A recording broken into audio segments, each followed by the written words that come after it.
Polymerase के बारे में अगर हम बात करें तो डीएनए पॉलीमरेज जो है वो क्या करता है? डीएनए पॉलीमरेज जो है वो क्या है सर?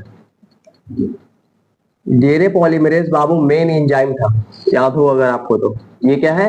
मेन एंजाइम है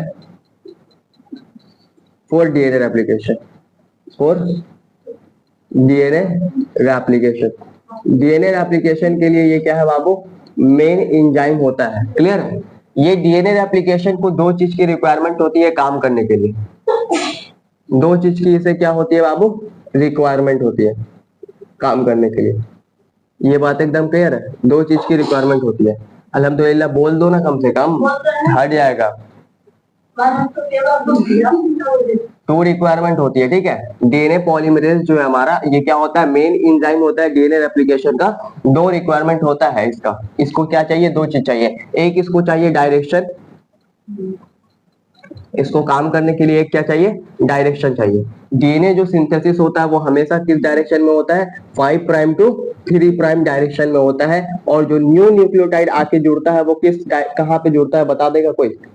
जो न्यू न्यूक्लियोटाइड ऐड होता है, न्यू न्यूक्लियोटाइड ऐड जो होता है हमारा, वो कहाँ होता है?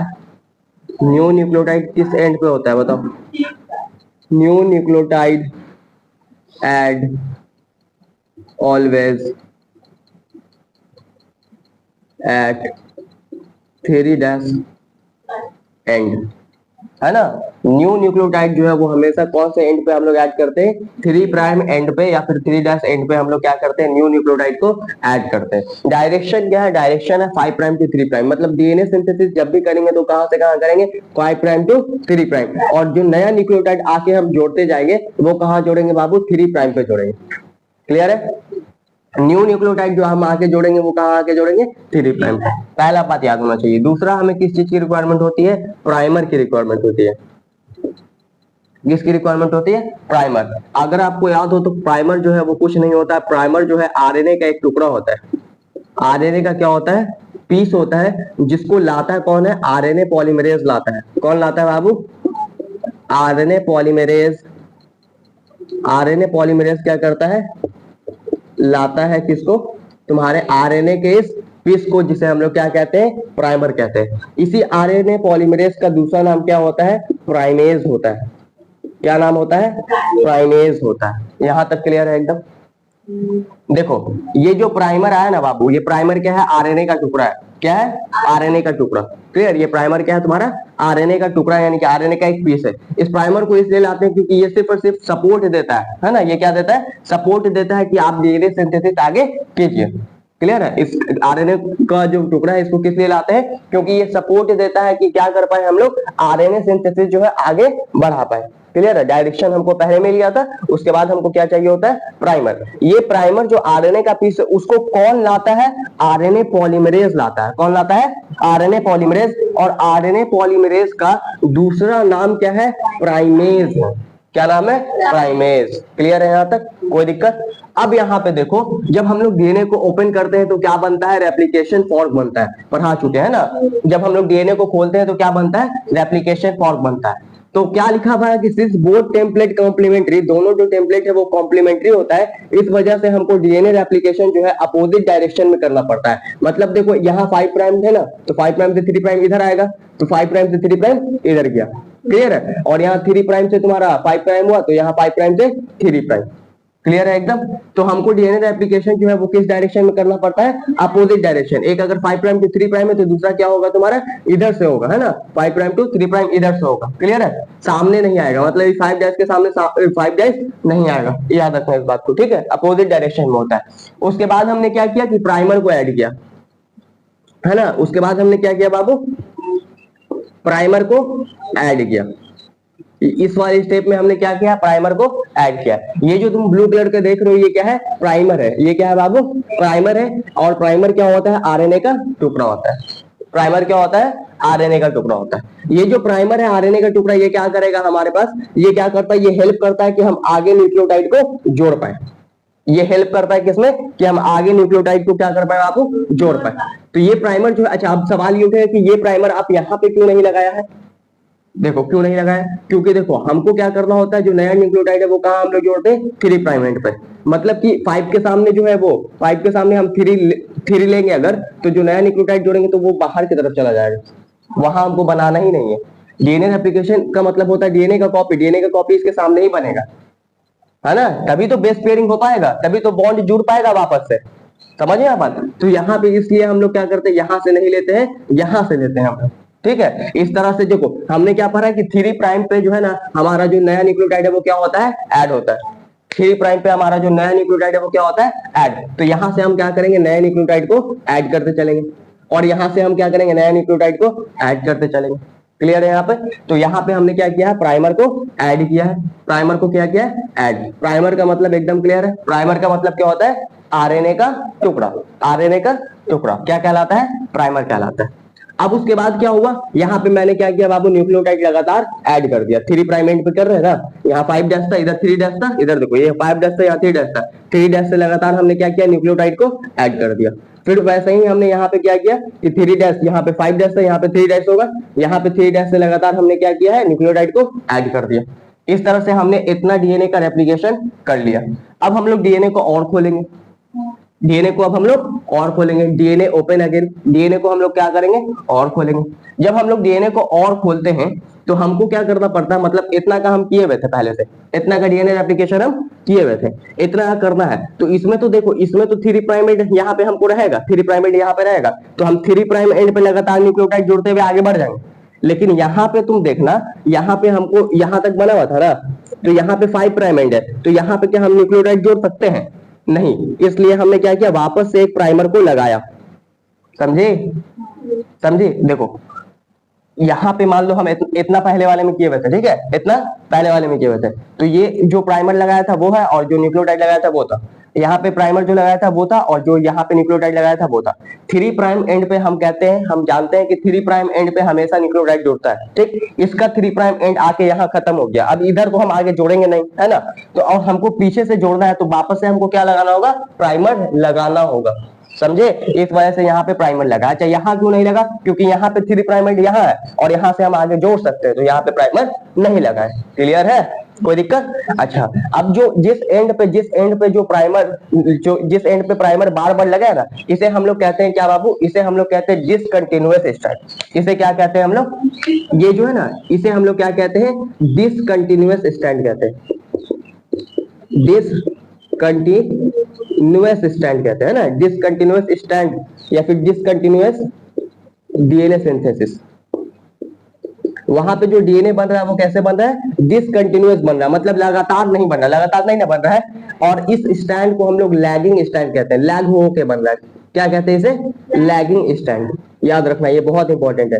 डिसकंटिन्यूअस डीएनए सिंथेसिस होता है जिस स्ट्रैंड पे, उस स्ट्रैंड को हम लोग क्या कहते हैं, लैगिंग स्ट्रैंड कहते हैं। क्या कहते हैं, लैगिंग स्ट्रैंड।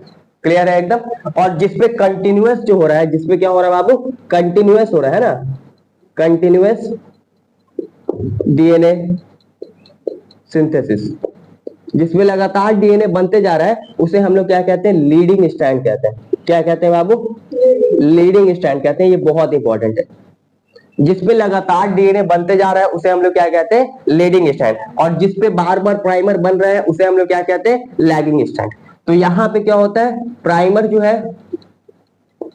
जो है सिंथेसिस हो रहा है कई बार या एक बार, प्राइमर सिंथेसिस यहाँ पे क्या हो रहा है बाबू, कई बार हो रहा है। तो इसके लिए क्या लिखेंगे, मेनी टाइम। प्राइमर सिंथेसिस जो है ये कई बार हो रहा है। और यहाँ पे जो प्राइमर सिंथेसिस है वो कई बार हुआ है, बताओ, एक बार हुआ। Primer synthesis only one time. क्या यहाँ तक एकदम क्लियर है, प्राइमर सिंथेसिस सिर्फ और सिर्फ एक बार हुआ है।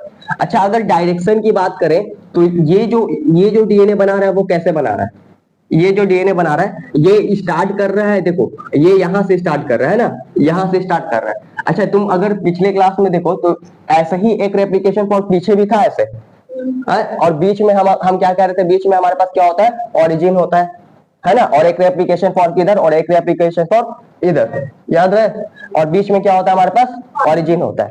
तो इसमें जो होता है ना, इसमें जो बना रहा है ये डीएनए, जो नया वाला स्टैंड बन रहा है, ई वाला स्टैंड, ये कहां से कहां तक बन रहा है, ये जो लैगिंग स्ट्रैंड बन रहा है इसका डायरेक्शन क्या है, तो हम लिखेंगे देखो यहाँ पे रेप्लिकेशन फॉर्क है और इधर हमारे पास क्या होगा, ओरिजिन होगा, यहाँ पे क्या होगा, ओरिजिन। ठीक है, तो ये इसका जो डायरेक्शन है ये क्या है, अवे फ्रॉम रेप्लिकेशन फॉर्क, मतलब रेप्लिकेशन फॉर्क से टुवर्ड्स ओरिजिन की तरफ। रेप्लिकेशन फॉर्क से किस तरफ बनता है बाबू, ये ओरिजिन की तरफ, मतलब रेप्लिकेशन फॉर्क से वो कहा जाता है, ओरिजिन की तरफ जाता है। क्लियर, इधर तुम्हारा क्या होता है, ओरिजिन होता है, और फिर ऐसा ही एक जो है इस तरफ ऐसा ही होता है। समझ में आया बात। जब हम लोग एक रेप्लिकॉन को खोले थे, इधर देखो, इधर जब हमने एक रेप्लिकॉन को खोला था तो इस तरह से बना था, याद है, इस तरह से बना था, और ये इस तरह से ओरिजिन से हम लोग डिवाइड किए थे 20 से, तो एक रेप्लिकेशन फॉर्क इधर हो गया खत्म। और ये जो हम इतना हिस्सा में हम डीएनए रेप्लिकेशन पढ़ते हैं। क्लियर है, तो जब हम इधर की तरफ जा रहे हैं तो हम किसके तरफ जा रहे हैं, ओरिजिन की तरफ जा रहे हैं या नहीं जा रहे हैं, देख के बताओ, जा रहे हैं ना। और ये जो इधर की तरफ जा रहे हैं ये क्या है, हमारे पास रेप्लिकेशन फॉर्क है। क्लियर है बात, तो इसलिए डायरेक्शन क्या हुआ बाबू, अवे फ्रॉम रेप्लिकेशन फॉर्क, यानी रेप्लिकेशन फॉर्क से किसके तरफ जा रहे हैं हम लोग, टुवर्ड्स ओरिजिन के तरफ। क्लियर है, रेप्लिकेशन फॉर्क से ओरिजिन की तरफ। तो अगर आपसे कोई पूछेगा कि बताओ लैगिंग स्ट्रैंड का डायरेक्शन क्या होता है, तो क्या लिखोगे, अगर लैगिंग स्ट्रैंड का डायरेक्शन पूछेगा तो क्या बताओगे कि रेप्लिकेशन फॉर्क से ओरिजिन की तरफ, रेप्लिकेशन फॉर्क से ओरिजिन की तरफ। क्लियर है, away from replication fork towards origin, किसके तरफ जाना है, ओरिजिन की तरफ। क्लियर है, इधर देखो, क्लियर है, टुवर्ड्स ओरिजिन, यहां तक कोई दिक्कत नहीं। अगर इसका तुमसे पूछेगा डायरेक्शन तो क्या लिखोगे, ओरिजिन से लेकर कहां जा रहा है ये, रेप्लिकेशन फॉर्क तक, ओरिजिन से कहां जा रहा है, रेप्लिकेशन फॉर्क तक। तो मतलब इसका हम क्या लिखेंगे कि अवे फ्रॉम कहां से हम लोग आ रहे हैं बाबू, ओरिजिन से आ रहे हैं, अवे फ्रॉम ओरिजिन, और किधर जा रहे हैं हम लोग, टुवर्ड्स रेप्लिकेशन फॉर्क, किसके तरफ जा रहे हैं बाबू, रेप्लिकेशन फॉर्क की तरफ जा रहे हैं। क्या यहां तक क्लियर है, ओरिजिन से आ रहा है, देखो ये डीएनए कहां से बनते आ रहा है, ओरिजिन से बनते आ रहा है, और किसके तरफ जा रहा है, रेप्लिकेशन फॉर्क की तरफ जा रहा है। ये डीएनए देखो रेप्लिकेशन फॉर्क से बनते हुए किधर जा रहा है, ओरिजिन की तरफ जा रहा है। क्या यहां तक एकदम क्लियर है, कोई दिक्कत, यहां तक एकदम सेट है ना। उसके बाद क्या होता है, हम इतना जब काम कर लेते हैं तो हमारे पास कुछ इस तरह का स्ट्रक्चर फिर देखने को मिलता है। यहाँ पे हमारे पास देखो ये पूरा स्टैंड हमने तैयार कर लिया, ये पूरा स्टैंड हमारे पास तैयार हो गया। ये जो है ये क्या है, आरएनए का पीस है, बीच बीच में आरएनए का पीस है ना, बीच बीच में हम जो पीस लगाया था, यहाँ पे जो पीस लगाया था बाबू वही पीस है, ठीक है। और यहाँ पे वो पीस लगाया था, वो पीस है, आरएनए का पीस है, जो कि क्या है, प्राइमर। अब जिस तरह से एक गाना सुनो, हमारे अंगने में तुम्हारा क्या काम है, तो डीएनए के अंगने में आरएनए का क्या काम है, तो इस आरएनए को हम क्या करते हैं, रिमूव कर देते हैं, यानी कि हटा देते हैं। तो ये जो आरएनए है वो क्या होता है बाबू, इस आरएनए को हम लोग रिमूव कर देते हैं। ये आरएनए क्या होता है, प्राइमर होता है। तो हमने क्या किया है, प्राइमर को रिमूव कर दिया, प्राइमर को क्या किया, रिमूव। जब हम प्राइमर को रिमूव करते हैं तो यहाँ पे खाली जगह हो जाता है, यहाँ पे क्या हो जाता है, खाली जगह हो जाता है, जाहिर सी बात है ना। जब इसको हटाएंगे तो यहाँ पे क्या होगा, खाली जगह होगा। और ये जो खाली जगह के बाद जो ये फ्रैगमेंट्स बन रहा है, फ्रैगमेंट्स का मतलब होता है टुकड़ा, फ्रैगमेंट्स का मतलब टुकड़ा, ये जो टुकड़ा बच रहा है ना, इस टुकड़े को हम लोग ओकाज़ाकी फ्रैगमेंट्स कहते हैं। क्या कहते हैं, ओकाज़ाकी फ्रैगमेंट्स। ऑब्जेक्टिव में यही सवाल आएगा तुम्हारे, गौर से सुन लो, कि पूछेगा ओकाज़ाकी फ्रैगमेंट जो है वो कौन ऐसे स्ट्रैंड पे देखने को मिलता है, लीडिंग स्ट्रैंड पे या फिर लैगिंग स्ट्रैंड पे, तो क्या बोलोगे, ओकाज़ाकी फ्रैगमेंट्स कौन से स्टैंड पे देखने को मिलता है, डीएनए के कौन से धागे पे देखने को मिलता है, लैगिंग स्टैंड पे या लीडिंग स्टैंड पे, लैगिंग स्टैंड पे। देख ले बाबू, इसी को लैगिंग स्टैंड कहते हैं ना, और इसी पे हमको क्या देखने को मिल रहा है, ओकाज़ाकी फ्रैगमेंट देखने को मिल रहा है। यहाँ पे हम लिख देते हैं कि ओकाज़ाकी फ्रैगमेंट जो है वो हमको कहाँ देखने को मिलता है बाबू, लैगिंग स्टैंड पे। कहाँ प्रेजेंट होता है, लैगिंग स्टैंड पे ये क्या होता है, प्रेजेंट होता है ओकाज़ाकी फ्रैगमेंट।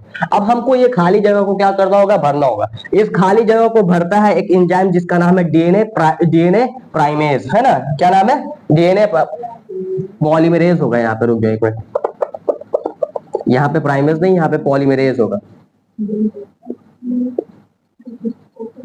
ठीक है। ये जो तुम्हारा डीएनए पॉलीमरेज है ना, ये क्या करता है, गैप फिल करता है। डीएनए पॉलीमरेज क्या करता है, गैप फिल। ये जो गैप हो गया था बीच बीच में, है ना, आरएनए के हटने से, आरएनए का जो पीस है प्राइमर के हटने से ये जो गैप हो गया था, इस गैप को फिल करने का कौन काम करता है बाबू, डीएनए पॉलीमरेज। डीएनए पॉलीमरेज क्या करता है, उस गैप को फिल कर देता है। लेकिन गैप फिल होने के बाद भी चेन जो है वो चेन तो अलग अलग रहेगा ना, चेन अलग अलग रहेगा, मतलब ये एक अलग चेन रहेगा, ये अलग चेन रहेगा, ये एक अलग चेन रहेगा, तो इसको आपस में जोड़ना होगा।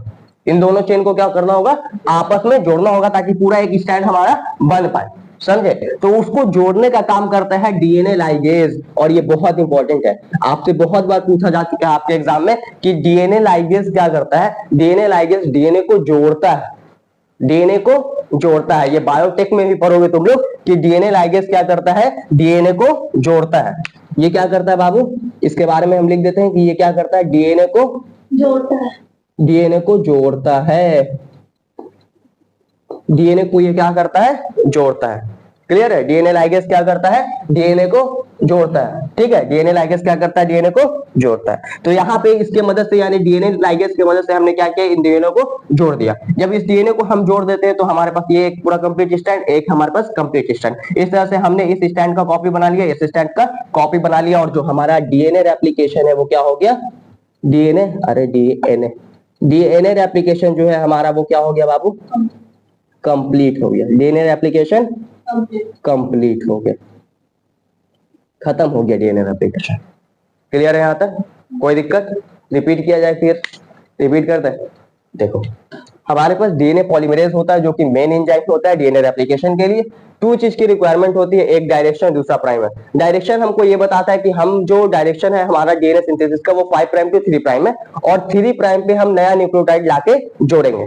क्लियर है, तो हम क्या कर रहे हैं, यहाँ पे डायरेक्शन बनाया 5 prime to 3 prime, 5 prime to 3 prime, ठीक है, 5 प्राइम टू 3 प्राइम। यहाँ पे हमारे पास क्या बन रहा है, रेप्लिकेशन फॉर्क बन रहा है। जब भी हम डीएनए को खोलते हैं तो रेप्लिकेशन फॉर्क बनता है। दोनों टेम्पलेट कॉम्प्लीमेंट्री है, इसलिए डीएनए रेप्लिकेशन जो है वो अपोजिट डायरेक्शन में होता है, यानी कि एक 5 प्राइम टू 3 प्राइम है ना, 5 प्राइम टू 3 प्राइम और 5 प्राइम टू 3 प्राइम। क्लियर है, डीएनए रेप्लिकेशन जो है वो अपोजिट डायरेक्शन में होता है। उसके बाद हम लोग क्या करते हैं, प्राइमर को ऐड करते हैं।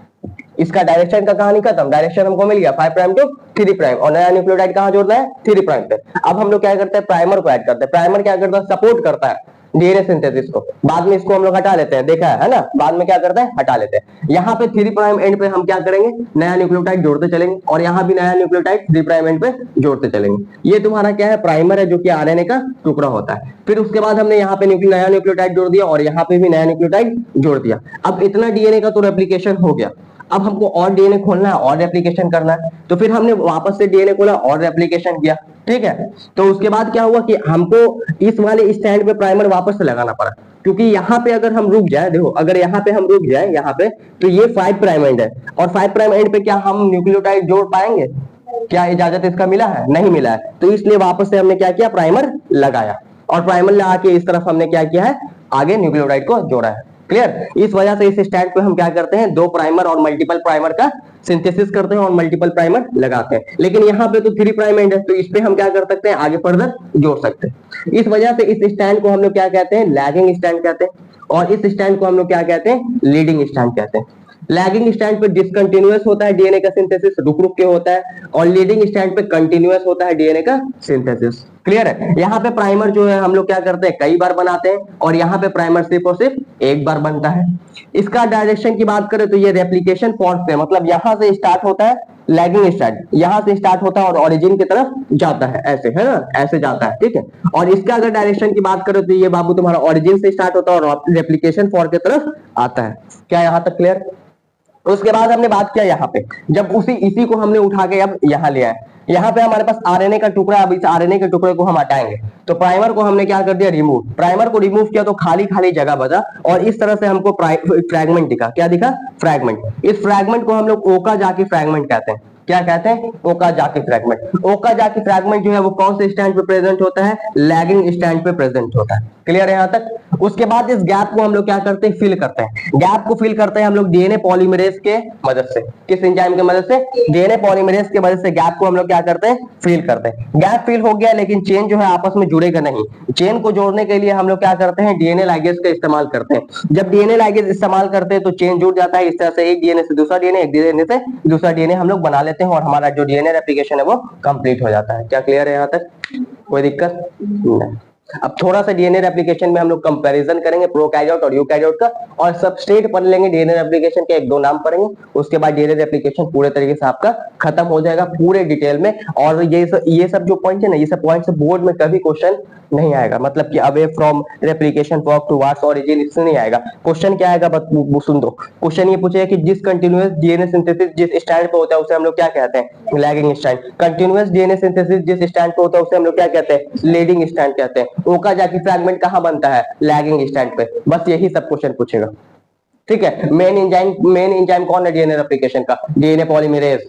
कौन ओरिजिन से कौन खोलता है डीएनए को, हेलिकेज। उसके अलावा क्वेश्चन नहीं आएगा। ये सब क्वेश्चन आएगा नीट में, और नीट में एक सब क्वेश्चन आ चुका है बहुत बार, ठीक है। ये जो आया ना, ये लाइन पे बहुत बार क्वेश्चन आया, ठीक है। कोई दिक्कत यहाँ तक नहीं। चलो और स्टार्ट करते हैं। देखो अब हम लोग बात करेंगे सबस्ट्रेट फॉर डीएनए रेप्लिकेशन। मतलब क्या होता है इसका, सबस्ट्रेट फॉर, ए बात नहीं करो पीछे, डीएनए रेप्लिकेशन 10 मिनट और चलेगा।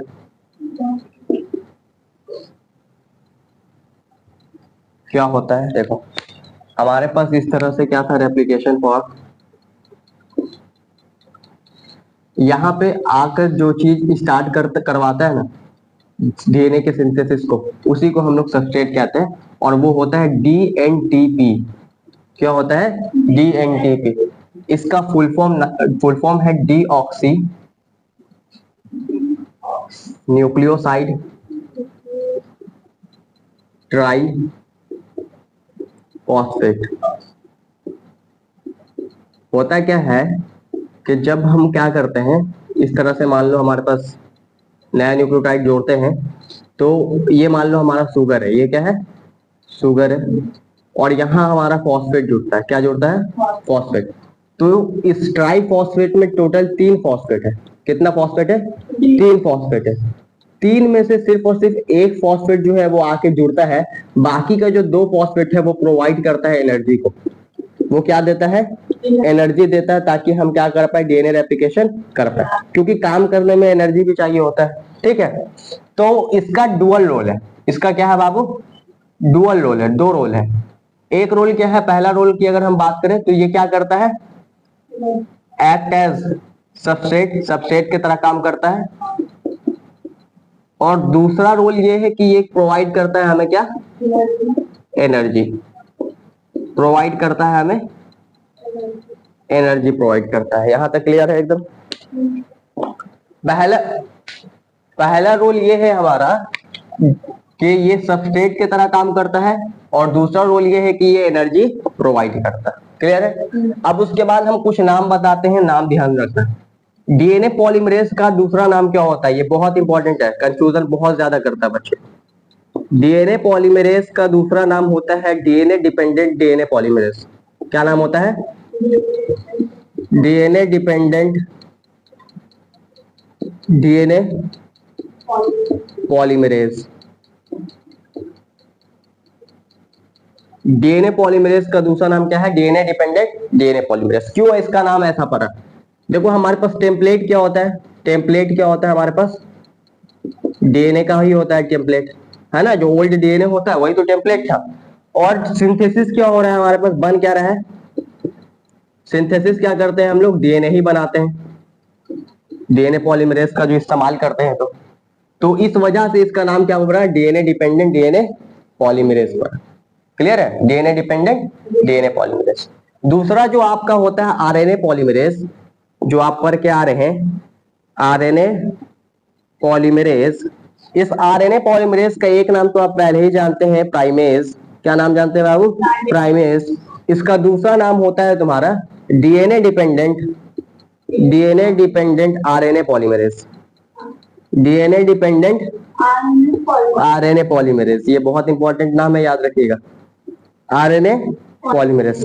होता क्या है कि जब ट्रांसक्रिप्शन होता है, यानी कि डीएनए से आरएनए बनता है, तो डीएनए से आरएनए बनता है, इसलिए डीएनए के ऊपर डिपेंड होता है ये, और डीएनए से क्या बनाता है, आरएनए बनाता है ना। इसलिए इसका नाम क्या पड़ा, DNA dependent RNA polymerase. Clear है, डीएनए डिपेंडेंट आरएनए पॉलीमरेज। ये क्या करेगा, ये डीएनए से आरएनए बनाएगा, डीएनए से डीएनए से ये क्या बनाता है बाबू? आरएनए बनाएगा। डीएनए डिपेंडेंट आरएनए पॉलीमरेज क्या करेगा? डीएनए से आरएनए बनाएगा। डीएनए डिपेंडेंट डीएनए पॉलीमरेज क्या करेगा? डीएनए से डीएनए बनाएगा। अभी पढ़ लिया हम लोग, डीएनए से डीएनए बनाएगा। और एक चीज हम लोग और पढ़े थे, अगर याद हो, रिवर्स ट्रांसक्रिप्शन। इधर देखो भैया, एक चीज और हम लोग पढ़ा था, रिवर्स ट्रांसक्रिप्शन, याद है? आरएनए से हम लोग क्या बना रहे थे? डीएनए बना रहे थे। आरएनए से हम लोग क्या बना रहे थे? डीएनए बना रहे थे। तो रिवर्स ट्रांसक्रिप्शन में कौन सा एंजाइम आता है हमारे पास? सोच के बता पाओगे? सोचो तो, रिवर्स ट्रांसक्रिप्शन में कौन आएगा? यहाँ पे क्या होता है रिवर्स ट्रांसक्रिप्शन में? आरएनए से क्या बनता है? आरएनए से डीएनए बनता है। आरएनए से डीएनए बनता है ना, रिवर्स ट्रांसक्रिप्शन में। तो नाम क्या होगा एंजाइम का? RNA dependent. क्या नाम होगा?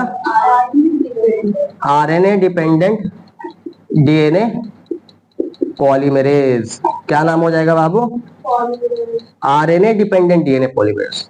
और याद रखना, आरएनए डिपेंडेंट आरएनए पॉलीमरेज जैसा चीज कुछ नहीं होता, क्योंकि आरएनए से आरएनए कभी नहीं बनता है, इसलिए आरएनए डिपेंडेंट आरएनए पॉलीमरेज नहीं एग्जिस्ट करता है। RNA dependent DNA polymerase exist करता है, जो कि रिवर्स ट्रांसक्रिप्शन के लिए है। आरएनए से डीएनए बनता है तो, और जब डीएनए डिपेंडेंट आरएनए पॉलीमरेज जो है वो क्या करता है? डीएनए से आरएनए बनाएगा। और डीएनए से डीएनए कौन बनाएगा बाबू? तुम्हारा DNA dependent DNA polymerase. DNA dependent DNA polymerase को हम लोग शॉर्ट में डीएनए पॉलीमरेज कहते हैं। डीएनए डिपेंडेंट आरएनए पॉलीमरेज को हम लोग शॉर्ट में आरएनए पॉलीमरेज या फिर प्राइमेज कहते हैं। और रिवर्स ट्रांसक्रिप्शन में जिसका इस्तेमाल किया जाता है, यही से क्वेश्चन आएगा, रिवर्स ट्रांसक्रिप्शन में जिसका इस्तेमाल किया जाता है, जिसमें मतलब हम लोग आरएनए से डीएनए बनाते हैं, वहां पे जो एंजाइम है उसका नाम क्या है? RNA dependent DNA polymerase. RNA dependent DNA polymerase. Clear है यहाँ तक? कोई दिक्कत नहीं। अब हम लोग कंपैरिजन देखेंगे डीएनए रेप्लिकेशन प्रोकैरियोट्स में और डीएनए रेप्लिकेशन यूकैरियोट्स में। बस ये लास्ट, इधर डीएनए रेप्लिकेशन इन प्रोकैरियोट्स। पहले प्रोकैरियोट्स और फिर हम लोग कंपेयर कर लेंगे किससे? यूकैरियोट्स। अच्छा, किसका पता है तुम लोग को? किसका डीएनए रेप्लिकेशन पता है, प्रोकैरियोट्स का कि यूकैरियोट का? डीएनए रेप्लिकेशन आपका किसका? ये हम पढ़ रहे हैं यूकैरियोट्स। हमको बताओ डीएनए रेप्लिकेशन यूकैरियोट में कहाँ होता है और प्रोकैरियोट में कहाँ होता है? हम अभी पढ़ाए हैं स्टार्टिंग में। डीएनए रेप्लिकेशन यूकैरियोट में अगर हम इसके लोकेशन की बात करें तो ये कहाँ होता है? यूकैरियोट में बाबू, यूकैरियोट में आपका न्यूक्लियस में होता है। वाई न्यूक्लियस में सर? क्योंकि डीएनए जो है वो कहाँ प्रेजेंट होता है? डीएनए जो है वो प्रेजेंट होता है न्यूक्लियस में। तो डीएनए का कॉपी कहाँ बनाएंगे? खत्म हो गया। इसका लोकेशन की बात करो तो ये कहाँ होगा? लोकेशन की बात करें तो ये कहाँ होगा? साइटोप्लाज्म में। क्लियर है यहाँ पे? यहाँ पे जो डीएनए है, कंप्लीट डीएनए जो होता है हमारे पास, वो कई सारा रेप्लिकॉन बनाता है ना, मैनी रेप्लिकॉन, और उसका फिर क्या बनता है? कॉपी बनता है। यहाँ पे एक सिंगल डीएनए ही रेप्लिकॉन होता है, मतलब पूरा डीएनए ही क्या होता है? सिंगल डीएनए ही हमारा क्या होता है? यहाँ पे रेप्लिकॉन होता है, मतलब ये पूरा सिंगल डीएनए इसका, ठीक है। और यही पूरा क्या है बाबू? रेप्लिकॉनो है। यही क्या है? रेप्लिकॉन के। लेकिन यहाँ पे क्या होता है हमारे पास? इस तरह से हमारे पास डीएनए होता है ना, और यहाँ पे क्या होता है? रेप्लिकॉन जो है कई सारा होता है, इस तरह से। क्लियर है ये बात? इस तरह से क्या होता है? कई सारा रेप्लिकॉन होता है जो कि डीएनए को सिंथेसिस करवाता है। क्लियर है? यहाँ पे डीएनए को कौन ओपन करता है? डीएनए ओपन कौन करता है? सबसे पहले कि ओपन होता है ओरिजिन से। कहां से होता है? ओरिजिन से होता है डीएनए ओपन। करवाता कौन है? करवाता कौन है? करवाता है हमारा करवाता है कौन? हमारा हेलिकेज। कौन करवाता है बाबू? हेलिकेज एंजाइम कराता है, ठीक है, पहला। उसके बाद जो सुपर कॉइलिंग हो जाता है हमारे डीएनए में, सुपर कॉइलिंग हो जाता है, निगेटिव सुपर कॉइलिंग, इसको कौन घटाता है? डिक्रीज कौन करवाता है? याद है? अभी बताया, टोपो आइसोमेरेज। टोपो आइसोमेरेज, ये पढ़ाया हुआ है, बस लिखा रहे हैं। देखो अगर डिफरेंस आ जाए तो डीएनए ओपन जो है वो कहां से होता है, ओरिजिन से होता है। करवाता है कौन बाबू, हेलिकेज। निगेटिव सुपर कॉइलिंग जो है उसको डिक्रीज कौन करता है, जब हम लोग डीएनए को ओपन करते हैं तो हम कई बार बता चुके हैं, दोनों तरफ से दोनों टर्मिनस पे निगेटिव सुपर कॉइलिंग इंक्रीज हो जाता है, यानी कि सुपर कॉइल हो जाता है, ज्यादा उलझ जाता है। तो उस सुपर कॉइलिंग को कम कौन करता है, टोपो आइसोमेरेज। तो दूसरा हमारे पास कौन एंजाइम आ गया, टोपो आइसोमेरेज हो गया। क्लियर है यहाँ पे, कोई दिक्कत। अच्छा यहाँ पे जो डीएनए है तुम्हारा, डीएनए जो है ये ओपन कौन करवाता है, यहाँ भी डीएनए जो है ओरिजिन से ही खुलता है। कहां से खुलता है, ओरिजिन से, लेकिन करवाता है दूसरा एंजाइम, करवाता है दूसरा एंजाइम जिसका नाम है डीएनए गाइडेज। क्या नाम है, दूसरा है ये, पहला एंजाइम हेलिकेज और दूसरा एंजाइम टोपो आइसोमेरेज। डीएनए ओपन, अरे डीएनए ओपन जो है यहाँ भी किससे होता है, ओरिजिन से होता है। ठीक है, यहाँ पे एंजाइम जो है वो कौन काम करवाता है, डीएनए गाइडेज। ये डीएनए गाइडेज ओपन भी कराता है, ओपन भी कराता है और सुपर कॉइलिंग को भी डिक्रीज करता है। अकेले ये दोनों काम कर लेता है। तो यहाँ पे हमारे पास सिर्फ और सिर्फ कितना एंजाइम आया, एक एंजाइम आया, और वहां पे कितना एंजाइम था, दो एंजाइम। यहाँ पे जो रेप्लिकेशन है वो फास्ट होता है। रेप्लिकेशन क्या होता है बाबू, रेप्लिकेशन जो है फास्ट होता है। लगभग कहा जाता है कि 2000 बेस पेयर, 2000 बेस पेयर पर सेकंड रेप्लिकेट हो जाता है। अगर हम एक इकोलाई में देखें तो इकोलाई का जो डीएनए है वो डबल हो जाता है हमारे, डबल हो जाता है हमारा 18 मिनट में। क्योंकि इकोलाई एक क्या है बाबू, प्रोकैरियोट है, यानी कि बैक्टीरिया है। क्लियर है यहां तक, ठीक है। और यहाँ पे रेप्लिकेशन जो है, यहाँ पे रेप्लिकेशन की बात करें तो रेप्लिकेशन जो है यहाँ पे स्लो होता है, किसके कंपेयर में, कंपेयर टू प्रोकैरियोट। ये बात को याद रखना, ठीक है। रेप्लिकेशन जो है यहाँ पे स्लो होता है, किसके कंपेयर में, प्रोकैरियोट। बस इतना ही हमारा डिफरेंस है। एक बार डिफरेंस के ऊपर नजर मार लो। इधर देखो, DNA replication in prokaryotes location की बात करें तो साइटोप्लाज्म में, और यूकैरियोट में लोकेशन की बात करें तो न्यूक्लियस में। ठीक है, सिंगल डीएनए जो है यहाँ पे रेप्लिकॉन की तरह काम करता है। यहाँ पे कंप्लीट डीएनए में कई सारे रेप्लिकॉन होते हैं, कंप्लीट डीएनए में कई सारे यानी मेनी रेप्लिकॉन होते हैं। डीएनए ओपन यहाँ भी ओरिजिन से होता है, लेकिन एंजाइम जो है वो दूसरा होता है। याद रखना, प्रोकैरियोट्स में अगर पूछेगा कि कौन सा एंजाइम डीएनए को खुलवाता है तो डीएनए गाइडेज, और सुपर कॉइलिंग को भी कम यही कराता है। लेकिन यहाँ पे क्या होता है, यहाँ पे ओपन करता है हेलिकेज और सुपर कॉइलिंग को कम कौन कराता है, टोपो आइसोमेरेज। यहाँ पे रेप्लिकेशन स्लो होता है प्रोकैरियोट के कंपेयर, और यहाँ पे बात करें तो रेप्लिकेशन फास्ट होता है, लगभग 2000 बेस पेयर पर सेकंड। इकोलाई का डीएनए डबल हो जाता है 18 मिनट में, और इकोलाई जो है अपने सेल को डबल कर लेता है 20 मिनट में। इकोलाई जो है ये अपना कॉपी बना लेता है 20 मिनट में। ठीक है, एक काम भी किया था, Meselson and stall experiment, E coli use किया गया था, है ना। तो इकोलाई जो है वो अपना कॉपी किसमें, कितना देर में बना लेता है, 20 मिनट में। अपना सेल का कॉपी 20 मिनट में, और अपने डीएनए का कॉपी 18 मिनट में। ठीक है, 18 मिनट में अपना कॉपी बना लिया डीएनए का, उसके बाद सेल का कॉपी 20 मिनट में बना लेता है, 2 मिनट और लेता है। इकोलाई क्या है, प्रोकैरियोट है। क्लियर है यहाँ तक, कोई दिक्कत नहीं।